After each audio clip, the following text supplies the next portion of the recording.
כיצד נוטלים נכון שמן קנאביס? הקפידו על הכללים הבאים והשיגו יותר משמן הקנאביס שלכם. ארוחה קלה בסמוך לנטילת השמן תסייע לספיגתו, תשמור על רמות סוכר יציבות ותפחית סיכון לתופעות לוואי.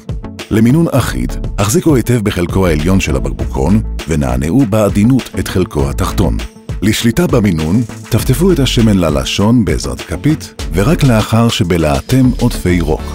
החזיקו את השמן דקה-שתיים תחת הלשון ובילעו.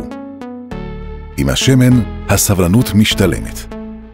ההשפעה על גופנו נבנית לאט בהשוואה לתפרחת, אבל גם נמשכת יותר זמן.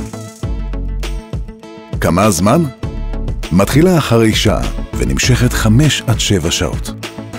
שמן קנאביס מפחית תלות בנטילות תכופות ביום ובלילה. תומך בשינה רציפה. ומסייע לתפקוד תקין ביום. המינון לא מספיק? זקוקים להדרכה אישית? התייעצו איתנו. בזלת, הרוקחים והיועצים שלנו זמינים עבורכם ללא עלות. בטלפון 072 22 11 500. בזלת.